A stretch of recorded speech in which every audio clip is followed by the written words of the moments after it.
प्राचीन भारत में गुरुकुल शिक्षा की मुख्य पद्धति थी, जिसमें छात्र या शिष्य गुरु के साथ एक ही घर में रहकर आध्यात्मिक शिक्षा प्राप्त किया करता था। गुरुकुल परंपरा हिंदू धर्म के साथ जैन, बौद्ध एवं सिख धर्म में भी अपनाई गई है। गुरुकुल में छात्र रोजमर्रा के जीवन में गुरु की मदद करते थे, जिससे आध्यात्मिक शिक्षा के कारण आत्म अनुशासन का विकास तो होता ही था, साथ ही सांसारिक दैनिक घरेलू काम भी सीख जाते थे। आमतौर पर गुरु अपने घर पर रह रहे शिशु से कोई शुल्क नहीं लेते थे, परंतु शिक्षा के अंत में शिष्य द्वारा गुरुकुल छोड़ने से पहले गुरु दक्षिणा के रूप में गुरु का सम्मान एवं धन्यवाद प्रकट करने की परंपरा थी। गुरुकुल में रहने के कारण छात्र अपने घरों से सालों तक एक खिंचाव में रहते थे, जिससे छात्र अपने परिवार से पूरी तरह अलग हो जाते थे। लगभग 515 ईसा पूर्व तक्षशिला एशिया का मुख्य व्यापारिक मार्ग के चौराहे पर था। तक्षशिला में स्थित प्रसिद्ध विश्वविद्यालय उस समय का सबसे बड़ा शिक्षा केंद्र था, जिसमें भारत के अलावा फारसी, अचमेनिद साम्राज्य के लोग, चीन, बेबीलोन, सीरिया, ग्रीस आदि के लोग अध्ययन को आते थे। इनकी जानकारी बौद्ध साहित्य से मिलती है। अचमेनिद साम्राज्य का हिस्सा 3री से 2री शताब्दी ईसा पूर्व मौर्य का हिस्सा बन गया था। तक्षशिला विश्वविद्यालय के रूप में विज्ञान, चिकित्सा, कला, धर्म एवं धर्मनिरपेक्ष विषयों के साथ तीरंदाजी और ज्योतिष विषय भी पढ़ाए जाते थे। 5वीं शताब्दी ईस्वी में तोड़मार के विनाश ने विश्वविद्यालय की गतिविधियों पर रोक लगा दिया। तक्षशिला वर्तमान पाकिस्तान में स्थित है। 5वीं शताब्दी में कुमारगुप्त द्वारा नालंदा विश्वविद्यालय की स्थापना की गई। वैदिक अध्ययन के उच्च औपचारिक तरीके से 6वीं शताब्दी में नालंदा गुप्त साम्राज्य के संरक्षण में खड़ा खुला और बाद में कन्नौज के सम्राट हर्ष के अधीन रहा। नालंदा के पाठ्यक्रम में वेद, तर्क, संस्कृत, व्याकरण, चिकित्सा एवं सांख्य विषयों का अध्ययन कराया जाता था। 1915 में भारतीय पुरातत्व सर्वेक्षण की खुदाई से जानकारी मिली कि नालंदा में 11 मठों और 6 ईंट मंदिरों का 12 हेक्टेयर कुल 30 एकड़ क्षेत्र था। 25 नवंबर 2010 को भारत सरकार ने संसद के एक विधेयक के माध्यम से प्राचीन विश्वविद्यालय को पुनर्जीवित किया और इसे राष्ट्रीय महत्व के अंतर्राष्ट्रीय विश्वविद्यालय के रूप में नामित किया। वास्तव में नालंदा प्राचीन महाविहार एक श्रद्धेय बौद्ध मठ था, जो भारत के प्राचीन राज्य मगध या वर्तमान बिहार में स्थित था। आज यह यूनेस्को की विश्व धरोहर स्थल है।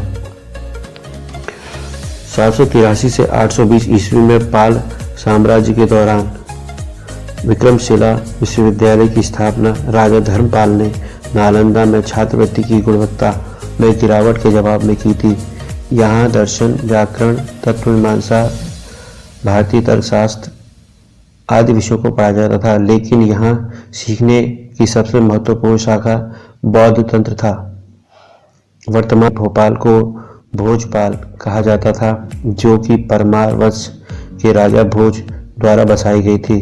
राजा भोज का शासन 1010 से 1055 ईस्वी तक माना जाता है।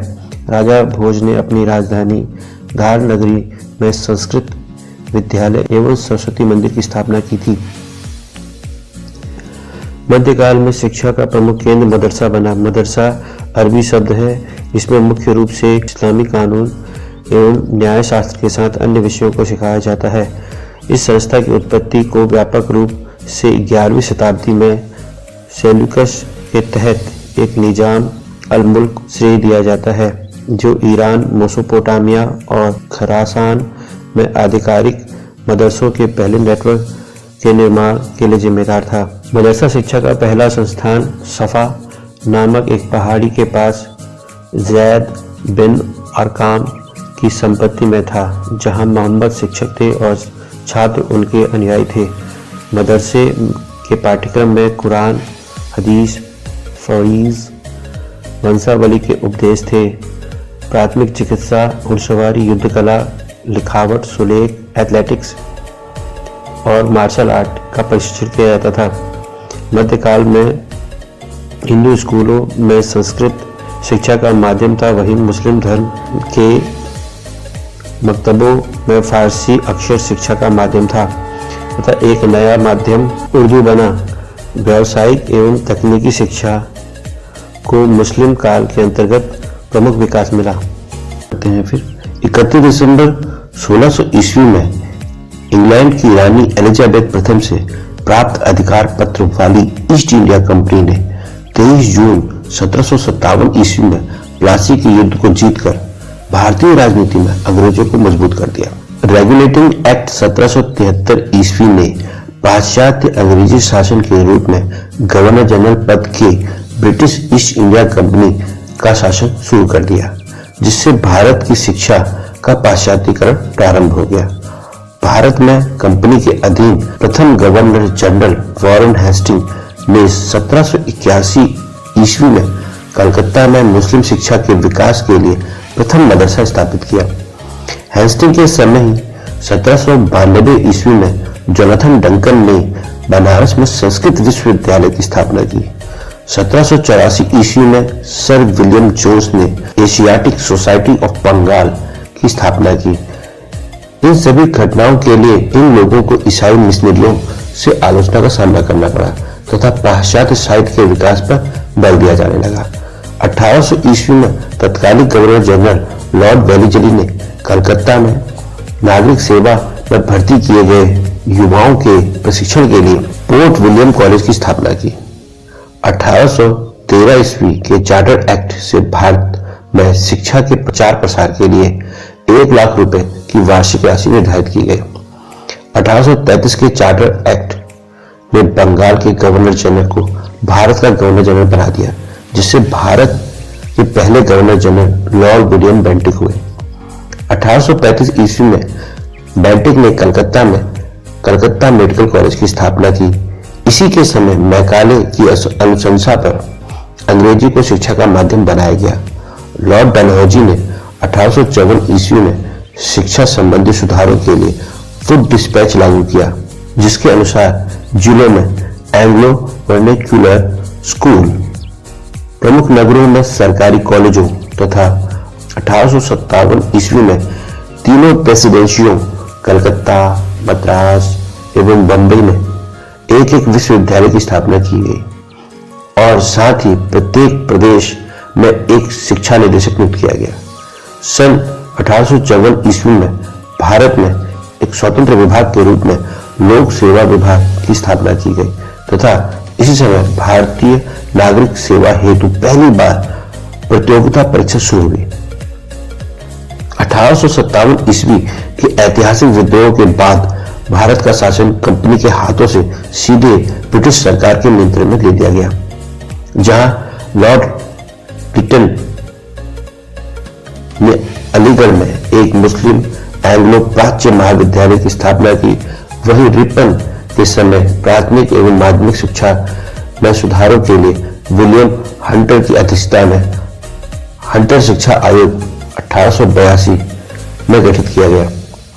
लॉर्ड कर्जन के कार्यकाल में 1902 ईस्वी में सर थॉमस रो की अध्यक्षता में विश्वविद्यालय आयोग की स्थापना की गई तथा 1904 में भारतीय विश्वविद्यालय अधिनियम पास किया गया। कर्जन ने सैन्य अधिकारियों के प्रशिक्षण के लिए क्वेटा में एक कॉलेज की स्थापना की। लॉर्ड चेम्सफोर्ड के समय में 1916 ईस्वी में पुणे में महिला विश्वविद्यालय स्थापित हुआ तथा 1917 ईस्वी में शिक्षा पर सेल्डर आयोग का गठन किया गया, जो उच्च व इंटर माध्यमिक परीक्षाओं तथा विश्वविद्यालय शिक्षा के मध्य रेखा बना। 1922 ईस्वी में लॉर्ड रीडिंग के काल में विश्व भारती विश्वविद्यालय ने अपना कार्य करना प्रारंभ किया। लॉर्ड इरविन के काल में हंटर समिति 1929 ईस्वी में बनी, जिसके सुझावों से 1935 में केंद्रीय शिक्षा सलाहकार बोर्ड का पुनर्गठन किया गया। 22 एवं 23 अक्टूबर 1937 में गांधी जी ने अखिल भारतीय शिक्षा सम्मेलन वर्धा में अध्यक्षता करते हुए नई तालीम योजना या वर्धा शिक्षा योजना पर खुली चर्चा की। गांधी जी ने अपने हरिजन पत्रिका के अंकों में शिक्षा पर योजना प्रस्तुत की, उसे वर्धा योजना या बेसिक शिक्षा कहा गया। 1944 में ब्रिटिश भारतीय सरकार द्वारा सार्वजनिक शिक्षा योजना का ध्येय भारत को 40 वर्षों के अंदर पूर्णतः साक्षर बनाना था। इसके तहत 6 से 11 वर्ष निःशुल्क अनिवार्य शिक्षा की व्यवस्था की गई थी। 4 जुलाई 1947 ईस्वी को ब्रिटिश संसद में एटली द्वारा भारतीय स्वतंत्रता विधेयक प्रस्तुत किया गया, जिससे 15 अगस्त 1947 को भारत स्वतंत्र हुआ। स्वतंत्र भारत का प्रथम गवर्नर जनरल लॉर्ड माउंटबेटन हुए तथा स्वतंत्र भारत के प्रथम एवं अंतिम भारतीय गवर्नर जनरल चक्रवर्ती राजगोपालाचार्य हुए। कैबिनेट मिशन की संस्तुति के आधार पर 1946 ईस्वी में संविधान सभा का गठन किया गया। 9 दिसंबर 1946 ईस्वी में संविधान सभा की पहली बैठक नई दिल्ली स्थित काउंसिल चैम्बर के पुस्तकालय भवन में अस्थायी अध्यक्ष डॉक्टर सच्चिदानंद सिन्हा के नेतृत्व में हुई। 11 दिसंबर 1946 ईस्वी में डॉक्टर राजेंद्र प्रसाद संविधान सभा के स्थायी अध्यक्ष निर्वाचित हुए। संविधान को 26 जनवरी 1950 को लागू किया गया, जिससे भारत गणतंत्र राष्ट्र बना। राधाकृष्ण आयोग 1948-49 द्वारा विश्वविद्यालय शिक्षा के क्षेत्र में स्वतंत्र भारत सरकार की पहली कार्रवाई की गई। इस आयोग का एक प्रमुख उद्देश्य युवाओं के आत्म विकास के लिए जोर देना था। यह राधाकृष्णन जी के केंद्रीय प्रबंधन था, जो युवाओं को एक बेहतर लोकतंत्र और भारतीय संविधान के प्रति अवधारणा को तैयार करने में मदद करता था। राधाकृष्णन आयोग या विश्वविद्यालय शिक्षा आयोग 1948-49 के तहत 28 दिसंबर 1953 में यूजीसी की स्थापना हुई तथा नवंबर 1956 में यूजीसी भारतीय संविधान के विश्वविद्यालय अनुदान आयोग अधिनियम 1956 के पारित होने पर एक संवैधानिक निकाय बना। 1952 में भारत की केंद्र सरकार ने डॉक्टर ए लक्ष्मण स्वामी मुदालियर को माध्यमिक शिक्षा आयोग का अध्यक्ष नियुक्त किया। अगस्त 1963 ईस्वी में माध्यमिक शिक्षा के लगभग सभी पहलुओं पर आयोग ने अपनी रिपोर्ट प्रस्तुत की। आयोग ने विविध पाठ्यक्रमों के साथ उच्च माध्यमिक प्रणाली की स्थापना, 3 भाषा परीक्षा प्रणाली में सुधार की सिफारिशें की। 1961 में राष्ट्रीय शैक्षिक अनुसंधान एवं प्रशिक्षण परिषद NCERT की एक स्वायत्त संगठन के रूप में स्थापना की गई। राष्ट्रीय शिक्षा आयोग 1964 से 1966 के बीच, जिसे कोठारी आयोग भी कहा जाता है, का गठन 14 जुलाई 1964 ईस्वी को विश्वविद्यालय आयोग के तत्कालीन अध्यक्ष दौलत सिंह कोठारी की अध्यक्षता में की गई।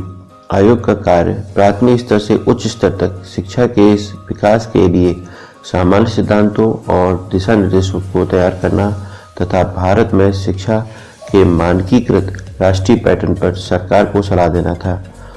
29 जून 1966 को आयोग ने रिपोर्ट प्रस्तुत की। आयोग की मुख्य सिफारिश से ही पूरे भारत देश में 10+2+3 पैटर्न का शिक्षा प्रणाली का मानकीकरण किया गया। कोठारी आयोग की सिफारिशों के आधार पर तत्कालीन प्रधानमंत्री इंदिरा गांधी की सरकार ने 1968 में शिक्षा पर पहली शिक्षा नीति घोषित की, जिसमें 14 वर्ष की आयु तक के सभी बच्चों के लिए अनिवार्य शिक्षा को पूरी करने के लिए राष्ट्रीय शिक्षा नीति 1968 का आह्वान किया गया तथा राष्ट्रीय आय के 6% तक शिक्षा व्यय करने का भी आह्वान किया गया। 1986 में शिक्षा पर राष्ट्रीय शिक्षा नीति 1992 में PV नरसिम्हा राव सरकार द्वारा संशोधित की गई।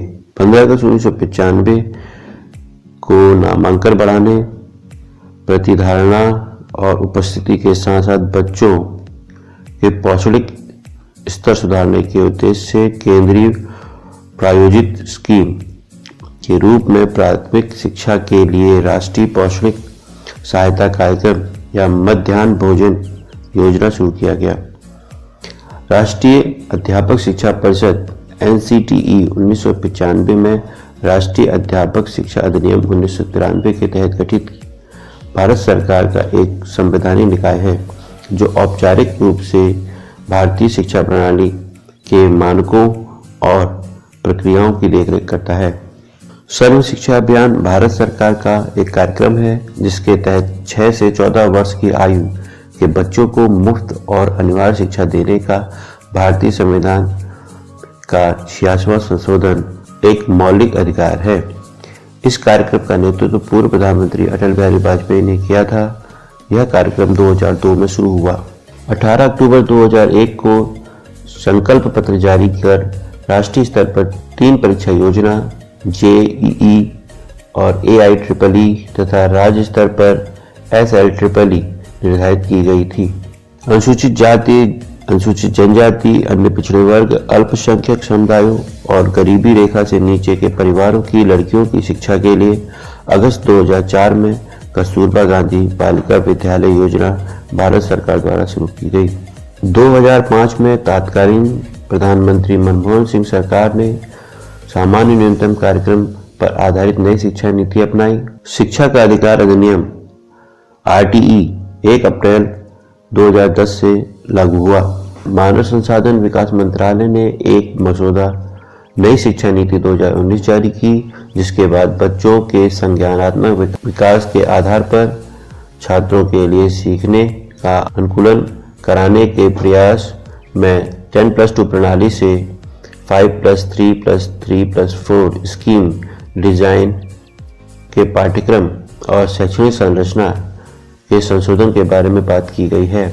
29 जुलाई 2020 को प्रधानमंत्री नरेंद्र मोदी सरकार की कैबिनेट में मौजूदा भारतीय शिक्षा प्रणाली में कई बदलाव लाने के उद्देश्य से एक नई राष्ट्रीय शिक्षा नीति को मंजूरी दी गई है।